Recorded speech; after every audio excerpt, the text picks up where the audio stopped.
اللہ کی شان، میں آج بھی اللہ کا شکر کرتا ہوں، مجھے موقع محل نہیں تو میں آپ کو کبھی بتاؤں جب میری ماں کا انتقال ہوا تو کیسے ہوا. میرے دل کی دعا ہے اللہ ہر عورت کو دنیا سے ایسے لے کے جائے جیسے ہماری والدہ گئیں.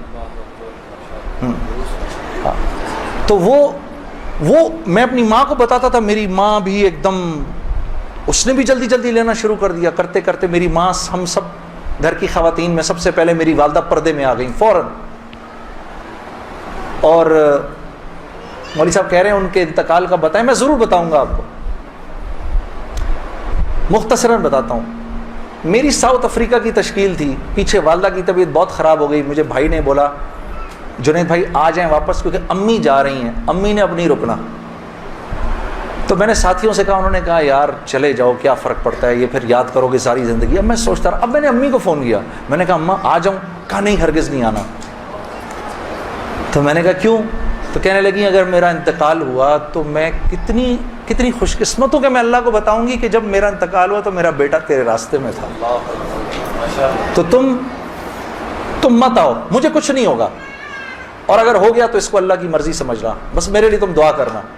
اللہ کی شان، امی کا انتقال نہیں ہوا اس میرے 40 دنوں بعد. میں واپس آیا تو بہت خوش ہوئی، گلے لگایا، کہا دیکھو میں نے کہا تھا اللہ نے مجھے زندہ رکھا جب تک کہ تم نہیں آتے واپس.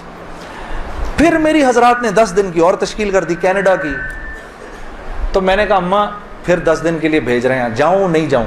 نہیں چلے جاؤ، میں تو بالکل ٹھیک ہوں. میں نے کہا جی ٹھیک ہے.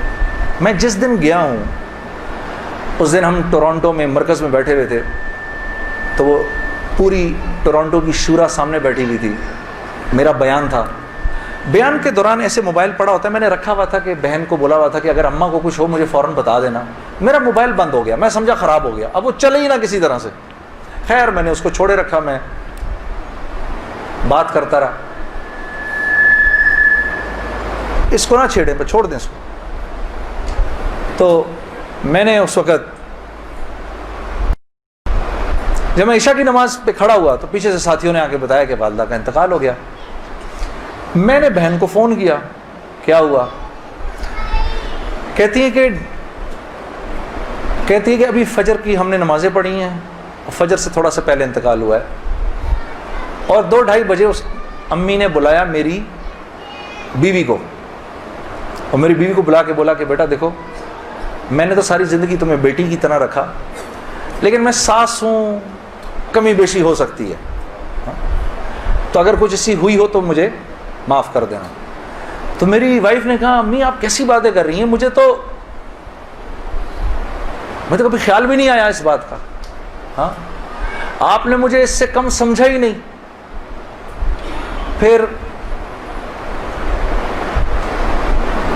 میری بہن سے کہا کہ تم بیٹا مجھے لگتا ہے میں آج چلی جاؤں گی، مجھے سورہ یاسین سناؤ. تو میری بہن نے ان کو سورہ یاسین سنائی. تو میری بہن کہتی ہے کہ آنکھیں بند کر کے لیٹ گئیں اور مجھ سے کہا کہ اب سورہ رحمان سناؤ. تو سورہ رحمان پڑھتے پڑھتے میری امی نے آنکھیں کھولیں، اور آنکھیں کھول کے میری بہن سے کہا کہ منیزہ یہ دیکھو یہ کس قدر ایک حسین عورت تمہارے ساتھ کھڑی ہوئی ہے، ذرا اپنے اس طرف دیکھو کتنی حسین عورت کھڑی ہے تمہارے ساتھ، بیٹا یہ مجھے لینے آئی ہے. تو میری بہن کہتی ہیں کہ اماں یہاں تو کوئی نہیں کھڑا. نہیں اس کے پیچھے دیکھو، اس کے پیچھے بھی کچھ لوگ کھڑے ہیں. تو میری بہن کہتی ہے کہ میں نے کہا اماں تو چلیں پھر کلمہ پڑھیں، پھر آپ کے جانے کا وقت ہے. کہا اپنے ابا کو بلاؤ جلدی سے. تو میرے ابا آئے اور میرے ابا کو کہا کہ دیکھیں میں نے ساری زندگی آپ کی عزت کا خیال رکھا، میرے لیے بس وہ نمبر 1 چیز تھی، اس میں اگر کوئی کمی بیشی ہوئی ہو تو مجھے معاف کر دیجیے گا، میں اب جا رہی ہوں. کلمہ پڑھا اور آنکھیں بند کر لی، بس اس طرح گئیں وہ. ہاں